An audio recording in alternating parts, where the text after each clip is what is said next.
Welcome to the Elevate and Explore podcast. Self-discipline. So something I've always struggled with. I've been struggling with the past few weeks. I had done so well for a good year. Well, over the course of the year, 2 years, about 2 years, I lost 70 pounds and I've been doing really well, keeping it off. Like the past 3 weeks, I've been struggling with it. I think I'm not looking to place the blame on anybody, but being around my pregnant girlfriend who just wants to eat everything definitely doesn't help. That kind of started it. And now every day, I just want to fucking eat everything in front of me. And I've picked up like 9 pounds over the past 3, 4 weeks. Ah, it's falling back into old habits after working so hard to create new habits is such a struggle for me. Well, I think it's easy to do. I went from eating eggs and ground beef and onions and peppers every single meal every day for weeks on end, got in some of the best shape. Then I moved into a house and I found baked goods and cookies and breads and pasta and casserole and you name it, we've got it. Had Yeah. it, rather. And I often ask myself this question is like, how do you stay focused? And having to sit here the past couple weeks and reposition myself and re-reflect and try and refocus, I mean, you really need to make a plan and stick to it. And it's easy to blame somebody and, well, she Hmm. wants to eat fried pickles every single meal. I don't know. Well, yeah, I do too, but it doesn't align with the plan. Yeah. And lately I'm finding myself of like, okay, what's the plan? What's the plan? Here's my plan. And then I'm like, what's God's plan? Do they align each other? Who are they serving? What is this benefiting?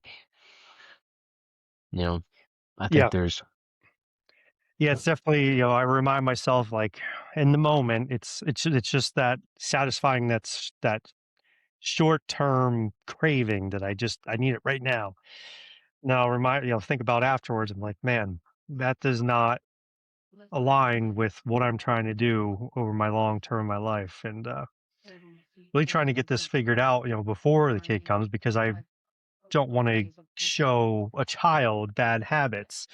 Um, but yeah, just reminding myself of that it only serves my short-term greed of wanting now to feel full, to feel satisfied, to feel that good, tasty crap, whatever I'm, craving. And but yeah, yeah, it doesn't serve my higher purpose that I'm trying to achieve. And then I beat myself up after the fact, and it's just been a vicious cycle the past couple of weeks. I know I'll get out of it, but I know there's so many other people that struggle with it, and just want to share that. And I still don't have it figured out why I revert back into it, but I eventually get out of it. I think it's a easy temptation. It's, you only live once, better eat it now kind of thing. Yeah. Like, there's a couple of trains of thought. And I think, you had mentioned, how do I get out of it? It's the same way you get out of everything, whether it be depression, whether it be a jail cell, whether it be overeating, overindulgence, anything is you got to remove yourself from it. And I think I've seen this on a couple sides, me on a spiritual journey trying to find God and Jesus, and you have taken, say, a different approach where you got with a group, and I think perspective wise, there was some of that, spiritual side of things, but then a lot of it was just basic principle. It's like, okay, you want to stop eating so much? Okay, well then just stop eating and fast and go for a while. Strengthen your mind, Hmm. release this and know that biology has our back in saying that our body can actually heal itself without food for a couple days. And there's a certain period of time that our body starts to actually work with us and not against us. And I think putting that into your frame of mind is like, okay, you want to give something up? Stop doing it. Whether it be Yeah. nicotine, tobacco, alcohol, food, it's all the same stuff. It feels good. Yeah. Yeah. No, I look at, stopping drinking. I'm at like 230 some days now, I think. That's how I need to look at it. I just stopped one day and just don't look back. I've been in plenty of Mm. places where it's, on the wall at the bars, look at the menu, all that looks good. Nah, I don't need it. Around friends are drinking, whatever. This weekend, Friday, I have to go. I'm going to a bachelor party. They're all going to be drinking, but I already told myself I'm not drinking. That I have no interest in drinking there. So I need to kind of look at it as that way. Um, that it doesn't serve me. I don't need it. But it's just that Hell, getting that in my mental space, just because this has been a drinking was a problem for, call it, from 21 till 34. So half of my life, whereas the overeating, that's been a challenge just about my whole life. So it's a longer problem that I don't know. I don't know why it's different. I think it's just more deeply ingrained in me than the drinking was. I mean, it sounds like a crutch, and this is coming from a person battles every type of addiction you could think of. Yeah, It didn't matter if it was alcohol, pot, food, sex, drugs, rock and roll, or just going deer hunting. Like, I am yeah, addicted to anything that feels good. yeah. So moderation is key, and some things are, you know, good in small doses. Some things are good if you just stay the heck away from them. Yeah, 100%. And I think it's easy to say, oh, well, I have a problem overeating. Uh, I think you had nailed it right on the head. It's just a self-discipline. It's a say you're going to do something and just stick with that. Yeah, And I think there's also grace and some forgiveness that comes with it too, because you're a human being. You are going to slip up at sometimes. So, okay, instead of beating yourself up for it, just get back and do what you're doing. And I think that's where I'm at right now. And I just, we talked about it before we even started recording this, but the past couple weeks, I could even say the last couple months, it's February. New year, new me. Shit, I still feel the same way I did back in like October.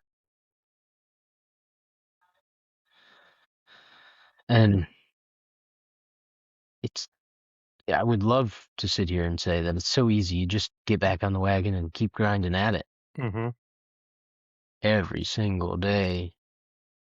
It's just, one more step. And I think it gets to a point where you just say enough is enough. And just the other day, I was like, okay, whatever I'm doing right now is not working. Let's try fasting. Let's try praying. Let's try drinking water and getting to sleep on time. I've done 3 of those. I have not been to sleep on time in like 4 days, which is working against me. mhm, Luckily, the fasting is helping. yeah. Sleep is definitely one of the most important things you can do for your body. A lot of the different things I've read and watched, it seems, no matter what you do, it seems like sleep can help just about anything you're going through. The right amount of sleep. A good quality sleep. And I haven't figured out that yet, so I can't even speak on it. It's like, Yeah, I uh, know you've always struggled with sleep. yeah. Hmm. What else? I don't know. I think it's a very relatable spot, and especially it's February. Everybody on Earth is encountering this, unless you're like regimented and trained and bulletproof. Like you're not gonna skip your routine. For most average people, common people, New Year's comes, you got a day. You got to give yourself 30 days.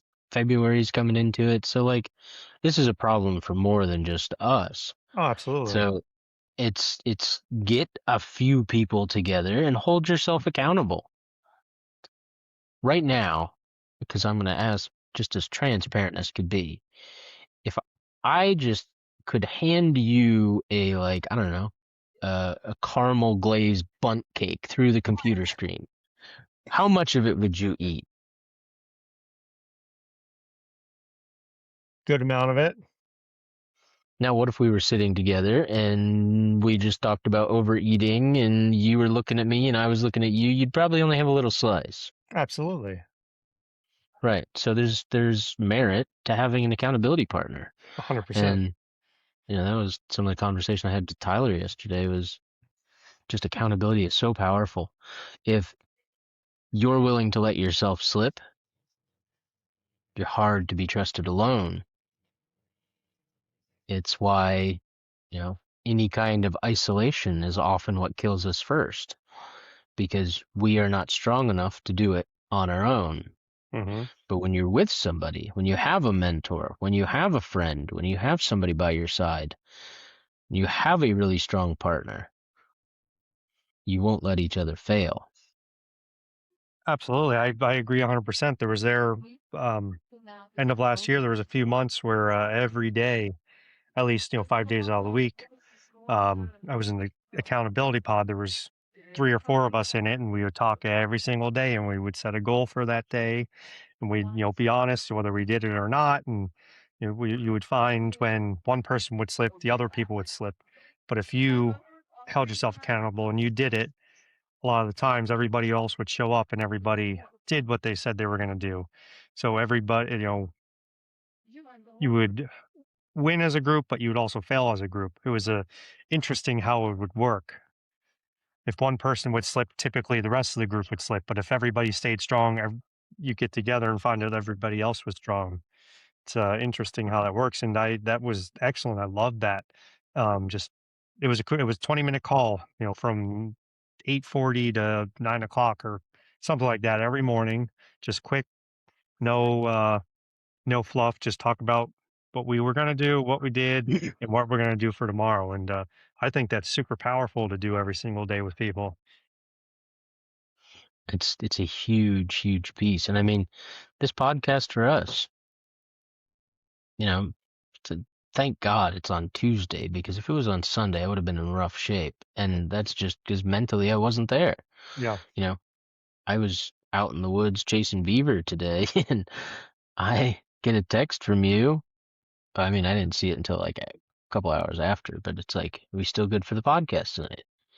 It's so easy to tell you no, Hmm. but accountability wise knows that we said we were going to do something. We're going to stick to it. We're going to do it together. Now, we said we wanted to keep it a little on the short side tonight. Doesn't matter. We're still doing it. Absolutely. Quite honestly, being short so far sounds like this might be our best episode yet. And it's only 13 minutes long. Yeah. Yeah. No. It's not always the length that counts. It's the value that you provide and the substance of it.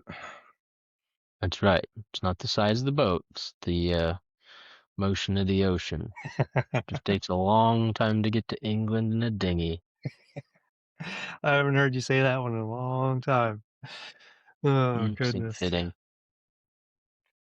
Well, maybe we need to set up a quick 20-minute or 10-minute call every day, say what we're going to do for the day and hold each other accountable. Let's make it 5 minutes. Make it super easy. And let's invite other people into it. That if you've got 5 minutes a day to spare to talk about your goal, your success, and your failure, just a daily goal. You want to do daily or weekly? I think daily kind of. Yeah, daily, just not a milestone like today I'm going to go for a 20-minute walk. Today I'm going to write in my journal for 5 minutes. It's these daily things. It's not anything big. It's just all these little wins that stack up and stack up. We're not looking to move mountains over a day. It's just one scoop of a shovel at a time. But yeah, I'll That's how post you'd something be on. eating that caramel glazed bunt cake. Yeah, I'll post something on Facebook saying, "Hey, Ryan and I are going to do this. If you want to join in, it's going to be at this time. No more than 10 minutes. We just talk about what we're going to do for today. If we did what we said we were going to do yesterday, and that's it." Yeah, the 10 minutes is probably good because 5 minutes is too short, especially if you have, 3, 4 people. Each person needs, at least 2 minutes to share what they did, what they're doing. yeah. Yeah, let's do it. Heck yeah. Cool. What time? What time? We can figure it out TBD if need be. 10 a.m. That'll work. Okay. Cool. So if anybody is watching this, replay and wants to join us, just reach out and we'll get you in the group. Cool. Be delighted. I mean, it's an absolute necessity to have accountability. And you started out the conversation with the self-discipline, and to just hold yourself accountable is very hard. I'm Hmm. not strong enough for it. I mean, it is so easy to go off track, especially when you've got multiple things going on and you're trying to please multiple people. And I think there's a very small group of people that are going to sit there and tell you they can do it. But in my opinion, many of those people are often very selfish and self-centered, and it's very Hmm. difficult to stay, you know, I think satisfied if you don't try a little bit of everything. Absolutely. Cool. All right. Well, I think that's a good place to end it. And yeah. Well, that sounds great. All right. Perfect. Well, thank you, everybody. This one, short and sweet. But yeah, if you have any interest in, daily accountability, join Ryan and I. We'd be glad to have you. We look forward to it. Thanks, everybody. Thank you.